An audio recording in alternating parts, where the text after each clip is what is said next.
This program contains subject matter and language that may be disturbing to some viewers. Viewer discretion is advised.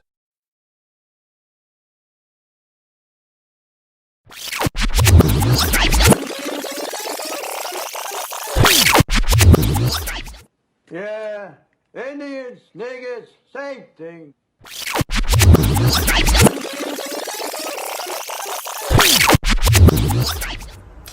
Yeah, I guess that's speaking on the effects of reclassification. It's like they sent us down a rabbit hole.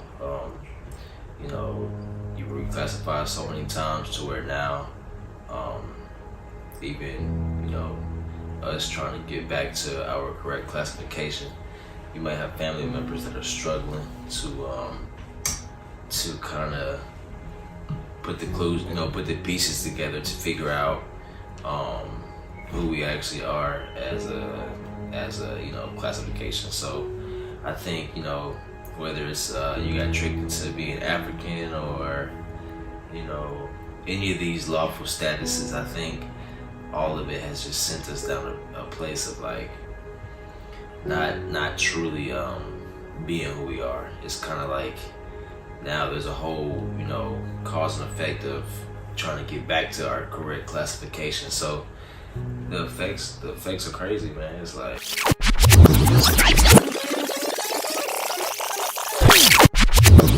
Walter Plecker was a hoe, but he was a strong hoe. Let me tell you why. Walter Plecker was basically finishing what his ancestors and colleagues started out to do. Their whole plan was to preserve the newly formed white race. The reason I say newly formed is because prior to skin tone, being a part of the white race, white was actually considered a specific class. Sometimes it was, tied to foreigners, et cetera, et cetera. But now it's, tied to that race, and basically what Walter was trying to do was to make sure that his race had a chance. Now, his race was not going to be able to have that chance, in particular, if they continue to allow indigenous to claim their statuses and claim their rights. Because, of course, indigenous, being from the land, they're always going to have the upper hand. So what he did was, of course, knock them out of their rights and put them in the status Negro color. So in the eyes of law, in the eyes of federal, they would be considered as such, therefore stripping them of their rights. At one point, it wasn't really cool to be an Indian.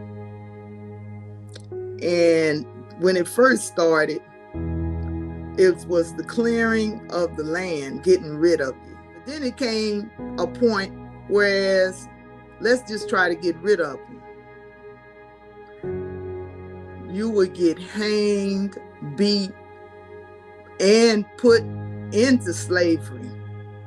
When it wasn't even being a slave, you would wind up under a different roof doing a different thing.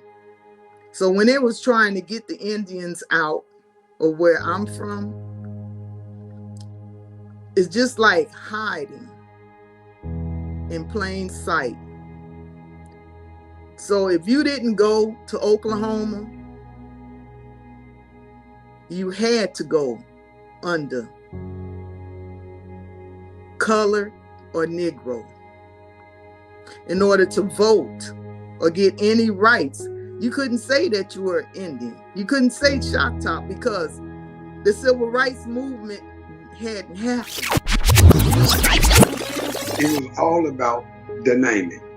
Yep, because in order for us to vote, to get an ID, to do any of this, we had to drop the Indian name and be called Negroes. So Walter Plecker is one of the main reasons why niggas don't know who they is today. Not only that, he's also one of the reasons why, Negroes had to fight for their rights in the quote-unquote 1960s and Civil Rights Act. See, they always talk about, about how we fought for our rights, but like I said, they don't ever talk about why we had to fight for our rights. We had to fight for our rights because we were stripped of our titles. We were stripped of, our actual status and classifications.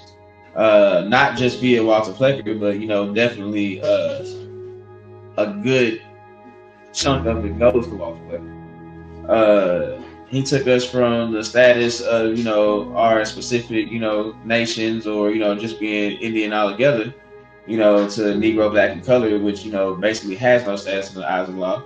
And shit, through that, we were able to be murdered, killed, man, you name it. I don't even want to name all the treacherous shit. Hell, y'all already know.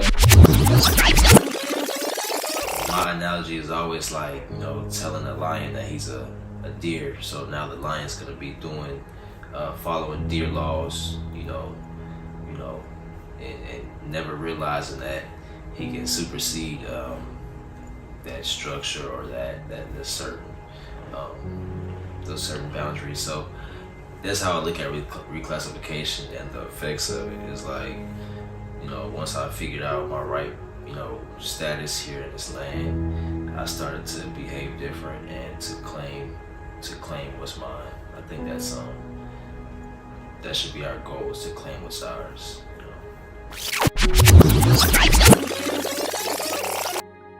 And you had to do these things, survival skills.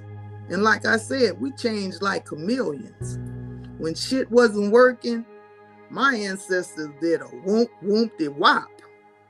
Okay, we're gonna go this way and see if this working. Okay, it worked, right? It worked. And then we start establishing things and building things and doing things. Discrimination got so bad. And I guess that's when the Ku Klux Klan and them hit it up. Start killing and burning and raping and doing stuff again. So each movement, we kept moving and we kept moving, trying to figure out. And I guess that's how we got all these many names, because we were still trying to find a way to exist in this system, going back to that 1968 Civil Rights Act. Y'all better look at it. The will has already been created. We don't need to make up no more names, no more movement, none of that. With us being reclassified, we don't really know exactly who we are. And that makes us jump from lily to lily. Every time we hear something like, oh yeah, okay, Black Lives Matter, let's jump over here. Oh nah, Black Lives Matter, but not that Black Lives. Like, it's like, come on, yo, we gotta really get to the core of this. Like, once again, we was reclassified over and over and over. It's two other people that was around Walter Plecker time, and what people have to understand, it wasn't just Walter Plecker. Like, understand, these people communicated amongst each other. And here in Louisiana, the Walter Plecker of Louisiana was Naomi Drake. And I want everybody to know this woman's name because she was more devastating than Walter Plecker. She stopped marriages. She did so many things that were so evil towards the indigenous people of Louisiana that it was really, really, really perplexing how she got away with all of that.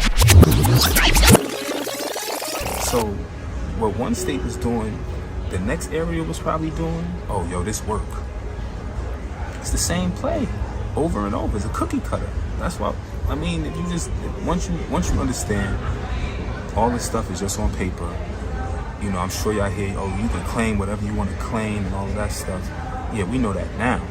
But if you really look into that, you'll go back and claim that right stuff to get your land back, And we have to dig. We have to see where we were classified at. We have to see where all of this paperwork leads to. We have to see, see what we was doing before that. Like, we really have to sit down and really, once again, investigate exactly what has been done to us.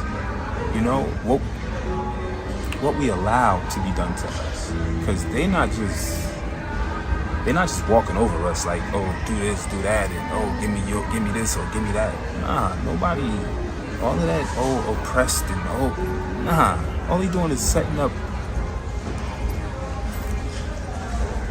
If I have a cookout and I say, yo, cuz, bring your family, that's it. If a random people come trying to get some food, we gonna kick them out. Nah, we don't, what? We don't know you. You can't just go to the grill and just pick up no food. You ain't introduce yourself or nothing. That's all they doing. They gatekeeping. They got a system that they set up. They made it look good. Yes. We volunteered into their system. Oh, y'all gotta be called this if you wanna be in this system. We gonna reclassify you. You wanna be over here? Just like when you go to a job today. When you go to a job, okay, whatever your name is employee number whatever. That's it. You might get recognition if you do good. You know what I'm saying? But that's all they doing, man. You have to understand. They set up a system. If you want to be in the system, you got to be called this. That's the reclassification. Are you comfortable with that? Yes, sign here. And that's all we doing. We sign every time you go into a courtroom, or every time you sign some paperwork with the government, you're signing yourself deeper and deeper and deeper into their system, you know? Reclassifying yourself as what they tell you they want you to be. You know what I'm saying? I think we need to get to that, you know what I'm saying? Get to the root of that, man. And, you know, bring it forward. You know, I can say what happened here is like, who all didn't want to go on the Trail of Tears, whoever was hiding out, they got reclassified. So the historical story is 12 million African slaves were brought from Africa and brought to build up, you know, the United States. And this is documented. 1619 is the famous year that we hear in the, you know, in academia, social political academia. So the critical question is, if you're a thief, right, and you're going to steal something, you know how to identify what you stole, right? Because that's what you're stealing. So let's say if you're going into a store, you know, in a jewelry store, and there's a particular diamond that you know is going to make, you know, if you break it down, it can make X amount of, you know, money, get your cash flow going, right? You know what that diamond is. You know how it's classified. You know what it looks like. You know, it's not going to change names because it is what it is. So the critical question that what we don't hear in the academic community, the social political community, if you stole 12 million people who you said are Africans from one place and transported them to another place, how can you not know who they are? How do you not know who they are? Right? That's a lot. We didn't say 12 people. The narrative is 12 million slaves, right? Were forced to travel this middle passage from Africa to America. But for some reason, when it comes to these same so-called 12 million slaves from Africa, don't nobody know what to call us. So in social, political, and through the census, we were never labeled Africans. From earlier on, right? We weren't labeled Africans. We're labeled colored, we're labeled mulattoes, Negroes, Black, African American. You know, that's a more newer term of the 21st century. We know in 1988. We thank Reverend Jackson for that. On this day in 1988, a group of black leaders, including Reverend Jesse Jackson and representatives from the NAACP, met to discuss the national black agenda. It was here that Jackson and his peers catapulted the term African American into the country's lexicon. The term has been used since the 1970s, but never gained widespread acceptance until after this Chicago Convention. We were never called Africans. So the question is, why did it take you almost 300 years from the story of the famous 1619 transatlantic beginning of the 12 million slaves to call us African Americans? That's just a really good question. And that was one of the critical questions from our white paper where we're documenting American genocide and going through the racial reclassifications of the Aboriginal copper-colored races of America. That's what we were called. In 1828, Webster's Dictionary, you look up the word American, it still is written, and I have that. I think maybe the next time, next interview, I could bring that book down and show you. It clearly says that the Americans were the Aboriginal copper-colored races of the inhabitants that were found here. So you have that piece, and then you have this 12 million slave piece. Something doesn't add up, right? And then from being the Aboriginals of the land, we go to American Indios. Then we go to being colored. They dropped the copper part, now we're just colored. And from colored, we're Negroes. From Negroes, we're mulattoes. From mulattoes, we're back to color. Then we're black. Then we're not black anymore. We're Negroes and after a while, it's like it's like you're zigzagging back and forth.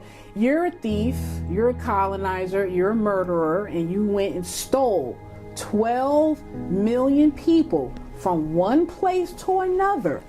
She has some pretty good documents, right? Because anybody who's, there's records. These keep records, right? You can't make that many alleged slave ship journeys and not have the records. Where are these records for 12 million people that you were confused about for like 300 years, and it took you to 1980s, 1988 to call us Africans? Something's wrong with that picture. Yeah, Indians, niggas, same thing.